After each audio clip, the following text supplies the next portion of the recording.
वास्तविक घटनाओं पर आधारित ये एक दक्षिण कोरियाई आपदा फिल्म है।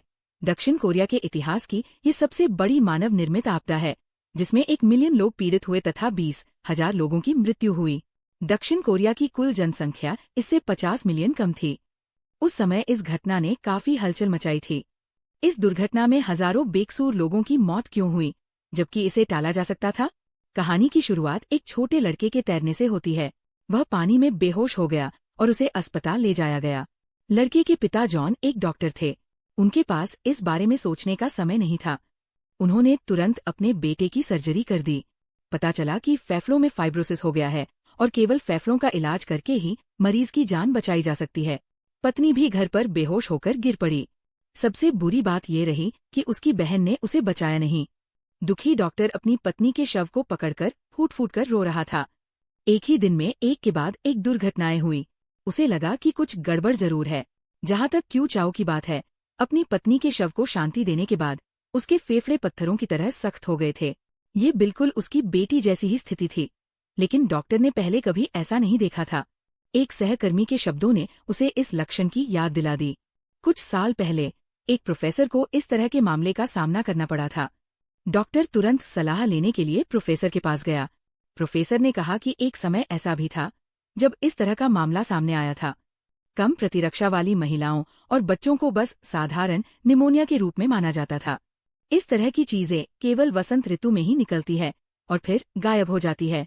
मरीजों की सूची मिलने के बाद डॉक्टर ने पूर्व मरीजों के परिवार के सदस्यों से संपर्क करना शुरू किया। डॉक्टर की बहन कमला भी इसमें शामिल हो गई। दोनों पूरे दिन भागते रहे और फिर भी कोई सुराग नहीं मिला। घर लौटने के बाद थका हुआ डॉक्टर वह फिर से अपनी पत्नी और बेटे को सोते हुए देखता है। जब वो सोने जाता है तो उसकी माँ अक्सर कमरे में हीटिंग चालू कर देती है। आज दोनों कई मरीजों के घर गए। उनमें एक बात समान थी, वह यह कि उनमें से हर एक के पास ड्रग एडर है। क्या ये संभव है कि ये दिखने में छोटी सी चीज ही असल में ड्रग हो? उसने अपनी बहन को अपना अनुमान बताया और फिर प्रयोग करने के लिए कुछ चूहे ढूंढे। 1 सप्ताह बाद सभी चूहे फेफड़ों के संक्रमण से मर गए। प्रयोगकर्ताओं ने एक आश्चर्यजनक खोज भी की। गैस हीटर में मौजूद तरल पदार्थ में वास्तव में घातक रासायनिक घटक मौजूद थे, जो लंबे समय तक सांस के माध्यम से शरीर में प्रवेश करने पर घातक क्षति पहुंचा सकते थे। डॉक्टर को याद आया कि उसकी पत्नी ने एक ब्रांड का कीटाणुनाशक खरीदा था और उसका इस्तेमाल करने के बाद उसकी पत्नी और बेटे को धीरे धीरे खांसी आने लगी। अभियोक्ता के रूप में कमला तुरंत अपने वरिष्ठ अधिकारियों से निसंक्रामक बनाने वाली कंपनी एम की तलाशी लेने में मदद करने के लिए कहती है, लेकिन वरिष्ठ अधिकारी कहते हैं कि ये उनके अधिकार क्षेत्र में नहीं है। इसलिए कमला और डॉक्टर एक बड़ा सौदा करने का फैसला करते हैं। सबूत रिपोर्टिंग के लिए मीडिया को सौंप दिए गए। इस घटना की खबर पूरे दक्षिण कोरिया में फैल गई, लेकिन कंपनी के बॉस को इसकी जरा भी चिंता नहीं हुई। उन्होंने अपने दाहिने हाथ के आदमी को ढूंढा और उससे कहा कि अगर वह इस संकट को अच्छी तरह से संभाल सकता है तो उसे शाखा कंपनी के सीईओ का पद संभाल लेना चाहिए। कई सालों से व्यापार जगत से जुड़े आदमी बेहद साधारण हैं। अगले दिन जब उन्होंने अपील करने के लिए एक वरिष्ठ पार्षद को ढूंढा तो पार्षद ने सभी रिपोर्ट वापस लेने का आदेश दिया। दूसरी ओर सभी पीड़ित परिवार एकजुट हो गए। साथ मिलकर उन्होंने दुष्ट कंपनी के खिलाफ अंत तक लड़ने के लिए कानूनी हथियारों का इस्तेमाल करने का फैसला किया। हालांकि सबूत इकट्ठा करने के बाद अदालत ने मामले को स्वीकार करने से इनकार कर दिया और वे फिर से गतिरोध में आ गए। चीजें बदलने लगी, लेकिन तभी एक अमेरिकी चाचा आए। उनके परिवार के सदस्य एक कंपनी के कीटाणुनाशक के कारण मर गए, इसलिए वे डॉक्टर के साथ शामिल हो गए। ये जानने के बाद कि एक अमेरिकी प्रवासी की मृत्यु हो गई है, कंपनी एम के बॉस अब और शांत नहीं बैठ सकते थे। यदि मामले को कार्यवाही के लिए संयुक्त राज्य अमेरिका में स्थानांतरित कर दिया जाता तो न केवल उन्हें मुआवजे के रूप में बड़ी राशि का भुगतान करना पड़ता, बल्कि पूरे मामले की जांच भी करनी पड़ती। कंपनी बंद भी हो सकती है। पक्ष विपक्ष तौलने के बाद बॉस ने मामले को कोरिया में ही रखने का फैसला किया। ये सुनने के बाद कि एन कंपनी ने देश के टॉप वकील को काम पर रखा है, यिंगजू ने भी स्कूल से अपने कानून के शिक्षक को मदद के लिए विशेष रूप से आमंत्रित किया। अप्रत्याशित रूप से अदालत की सुनवाई के दौरान सहायक ने उसे आमंत्रित किया, लेकिन वह दूसरे बचाव पक्ष का वकील बन गया। ये पता चला कि उस दिन यिंगजू को भेजने के बाद उसने कंपनी के प्रभारी व्यक्ति को खोजने के लिए जानकारी ली और उन्हें सार्वजनिक करने में मदद करने के लिए एक कीमत की पेशकश की। अदालत में कंपनी एम ने निरीक्षण करने के लिए एक प्रतिष्ठित एजेंसी को जिम्मेदारी सौंपकर सुनवाई की तारीख में देरी की। यिंगजू ने कहा कि कंपनी अपने शेयर वितरित कर रही थी। फैनवे कंपनी लिमिटेड ने जिम्मेदारी से बचने के लिए ऐसा किया, लेकिन कंपनी ने कंपनी और ब्रिटिश मुख्यालय के बीच हुए पत्राचार को पेश किया और कहा कि कंपनी ने मामला घटित होने से पहले ऐसा किया था, जिससे इस घटना और मामले के बीच संबंध खत्म हो गया और कहा गया कि कंपनी ह्यूमैनिटेरियनिज्म ने 5 बिलियन का मुआवजा तैयार किया है और कुछ पीड़ितों ने पहले ही उनके साथ समझौता कर लिया है। पहला कोर्ट सत्र जल्दबाजी में समाप्त हो गया।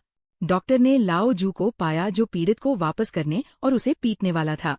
उसे बताया गया कि उसे फिर से ऐसा बेरहम काम नहीं करना चाहिए। अप्रत्याशित रूप से जब डॉक्टर उस दिन वार्ड में लौटा तो उसने लाओ जू को अपने बेटे के बगल में खड़ा पाया। वह अपने बेटे की जांच करने के लिए जल्दी से आगे बढ़ा। लाओ जू ने कहा कि कंपनी उसके बेटे को पाने में मदद करेगी, एक उपयुक्त फैसला, लेकिन शर्त यह है कि उसे गर्मी की सिद्धांत को छोड़ना होगा। इसलिए वह एक लिफाफा लेकर चला गया। डॉक्टर दुविधा में था। उसे समझ नहीं आ रहा था कि वह दाओई और अपने बेटे में से किसे चुने। फिर भी उसने वही सिद्धांत चुना जिस पर वह जोर दे रहा था। दूसरे परीक्षण से पहले यिंगजू प्रोफेसर झांग के पास गई, जो एम कंपनी के प्रायोगिक परीक्षण के प्रभारी थे, और उन्हें अपना गवाह बनने के लिए राजी किया। दूसरी ओर लाओ जू ने भी प्रयोगशाला के प्रभारी व्यक्ति को ढूंढ लिया और सब कुछ व्यवस्थित कर दिया। दूसरी सुनवाई में प्रोफेसर ने कहा कि कंपनी एम के कीटाणुनाशक अवयवों में वास्तव में एक घातक वायरस पाया गया था। मुझे लगा कि इस बार मेरे जीतने की पूरी संभावना है, इसलिए कंपनी एम ने सीधे प्रोफेसर झांग की 10 साल पुरानी शोध रिपोर्ट पेश की। रिपोर्ट में साफ तौर पर दिखाया गया था कि इस घटक से कोई नुकसान नहीं होता है, और प्रोफेसर झांग की असंगत गवाही ने अपनी विश्वसनीयता खो दी। बाद में आईएन कंपनी ने सबूत के तौर पर एक नकली प्रयोगात्मक रिपोर्ट पेश की, इसलिए यिंगजू ने रिपोर्ट की निष्पक्षता पर सवाल उठाना शुरू कर दिया। अप्रत्याशित रूप से एन कंपनी ने पहले से ही एक दागी गवाह की व्यवस्था कर ली थी। इस समय पिछली पंक्ति में बैठे डॉक्टर खड़े हो गए। वहां मौजूद व्यक्ति की पहचान से रिपोर्ट की प्रामाणिकता की पुष्टि हुई। डॉक्टर के अचानक विश्वासघात से सभी लोग आश्चर्यचकित हो गए। ये पता चला कि मुकदमे से पहले लाओ जू ने उदार शर्तें पेश की और दोनों ने खुशी खुशी सहयोग किया। यह मुकदमा फिर से विफलता में समाप्त हुआ। पीड़ित के परिवार ने यिंगजू पर पीहेड अवधारणा होने का आरोप लगाया। हालांकि यिंगजू को डॉक्टर का दृष्टिकोण समझ में नहीं आया, लेकिन मैं अभी भी उस पर विश्वास करना चुनता हूँ। दूसरी तरफ एम कंपनी एक औद्योगिक भीड़ खोल रही है और प्रोफेसर झांग भी है, जो एक गवाह के रूप में यिंगजू की मदद करते हैं। ये पता चलता है कि उन्होंने सब कुछ किया। बॉस को कंपनी मुख्यालय द्वारा एशिया महाप्रबंधक के रूप में चुना गया था और वह अपना पद फिर से संभालने के लिए यूके जाने वाले थे। लाओ जू की इच्छा पूरी हुई और वह कोरियाई शाखा के सीईओ बन गए। जब इस बात पर चर्चा की गई कि बचे हुए कीटाणुनाशक से कैसे निपटा जाए, तो बॉस ने कहा कि पैकेजिंग को फिर से बेचा जा सकता है, और अगर और लोग मर गए तो निपटने के लिए कोई घर नहीं होगा। यही कारण है कि बॉस को कोरियाई लोगों के जीवन की परवाह नहीं थी, क्योंकि वह ब्रिटिश था। इस देश का उद्देश्य सिर्फ पैसा कमाना है। एक कोरियाई के रूप में लाओ जू ने सुना कि उसका बॉस ब्रिटेन जाने वाला था, तभी उसे अचानक पुलिस ने रोक लिया। लाओ जू ने सीईओ के साइन को छुआ और सोचा।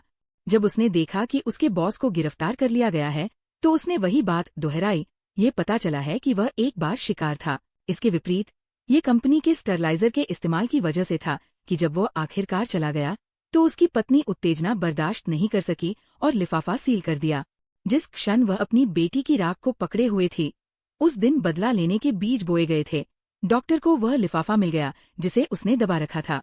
उन दोनों के दिलों में एक रहस्य था, इसलिए वे एक सहयोग पर पहुंचे। लाओ जू की व्यवस्था के तहत डॉक्टर ने एक दर्शक के रूप में पूरे प्रयोग में भाग लिया और पूरा खेल खेला, इसलिए मामला सुलझ गया। अप्रत्याशित रूप से सबूतों के अभाव में मामले की सुनवाई प्रक्रिया 10 साल तक चली और अंत में मुकदमा 2020 में पूरा हुआ। मौके पर मौजूद स्वास्थ्य विभागों ने भी एक दूसरे पर आरोप लगाया। बूढ़ा आदमी दरवाजे के बाहर कीटाणुनाशक से उन पर करतब दिखा रहा था। हजारों लोग एक समूह के रूप में उठ खड़े हुए और आखिरकार पूंजी की ब्याज दर को